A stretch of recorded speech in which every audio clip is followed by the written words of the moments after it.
ఇప్పుడు అసలే బయట వర్షం పడుతోంది. వాతావరణం కూడా చాలా చల్లగా ఉంటుంది కాబట్టి వేడి వేడిగా బజ్జీలు, పునుకులు ఇలా చాలామందికి తినాలనిపిస్తూ ఉంటుంది కదా! కానీ సింపుల్‌గా, క్విక్‌గా అయిపోయే స్నాక్ రెసిపీని అయితే నేను చూపిస్తున్నాను. దీనికోసం ఉల్లిపాయలు, టమాటా, పచ్చిమిర్చి, కొత్తిమీరని కట్ చేసి పెట్టుకున్నాము అంటే ఈ స్నాక్ చేసుకోవడం 5 నిమిషాల పని. అలాగే దీనికోసం మనకి మరమరాలు గానీ, అటుకులు గానీ ఉండాలి. ఇవి మనకి కొంచెం క్రిస్పీగా ఇలా చేత్తోటి నలిపితే నలిగేలా ఉండాలి. నేనైతే ఇక్కడ 2 కలిపి తీసుకున్నాను. మీ దగ్గర ఏవుంటే వాటితోటే చేసుకోవచ్చు. చూస్తున్నారు కదా! ఇంత క్రిస్పీగా ఉండాలనమాట.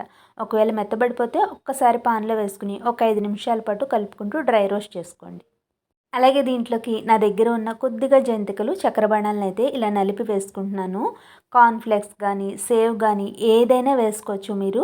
ఇప్పుడు కట్ చేసి పెట్టుకున్న ఉల్లిపాయ ముక్కలు, టమాటా ముక్కలు, పచ్చిమిర్చి, కొత్తిమీరని కూడా వేసేసుకుని, మనం దీంట్లో ఆల్రెడీ పచ్చిమిర్చి వేసుకున్నాం కాబట్టి మీరు తినే స్పైస్‌ని బట్టి కారాన్ని వేసుకోవాలి.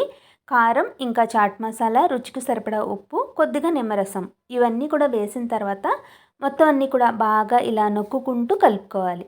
ఈ ఫ్లేవర్స్ అన్నీ కూడా మరమరాలకి పట్టుకుని మొత్తం అంతా కూడా మనకి కొంచెం మెత్తబడుతున్నట్టుగా ఉంటుందన్నమాట. ఇలా అయ్యేంత వరకు బాగా నొక్కుకుంటూ కలుపుకోవాలి.